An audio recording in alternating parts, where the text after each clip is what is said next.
ఆర్థికంగా స్వయం సహాయక సంఘాల మహిళలకు మరింత అండగా నిలిచేందుకు ఆంధ్రప్రదేశ్ ప్రభుత్వం కీలక నిర్ణయం తీసుకుంది. గ్రామీణ బ్యాంకుల నుంచి రుణాలు తీసుకునే డ్వాక్రా మహిళలపై ఉన్న ఆర్థిక భారాన్ని తగ్గించేలా పలు రాయితీలను ప్రకటించింది.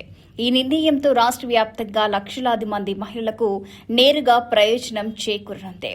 ఇప్పటి వరకు స్వయం సహాయక సంఘాలు రుణాలు పొందే సమయంలో ప్రాసెసింగ్ ఫీజు, డాక్యుమెంటేషన్ ఛార్జీలు, ఇన్స్పెక్షన్ ఫీజు, పాస్బుక్, అలాగే లెడ్జర్, క్యాష్ హ్యాండ్లింగ్ వంటి పలు సర్వీస్ ఛార్జీలు చెల్లించాల్సి వచ్చేది.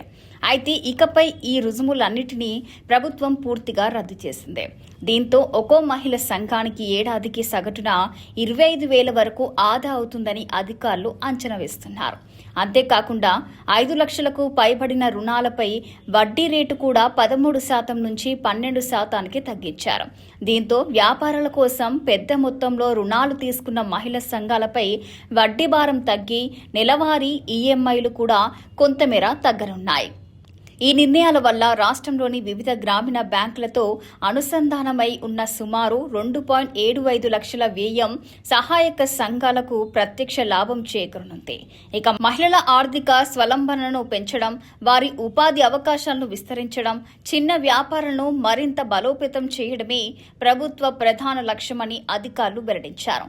డ్వాక్రా ఉత్పత్తులకు ఇప్పటికే మార్కెటింగ్ అవకాశాలను విస్తరిస్తున్న ప్రభుత్వం ఇప్పుడు రుణాలపై భారం కూడా తగ్గించడంతో మహిళల ఆదాయం పెరిగి గ్రామీణ ఆర్థిక వ్యవస్థ మరింత బలపడుతుందనే అభిప్రాయం వ్యక్తమవుతుంది.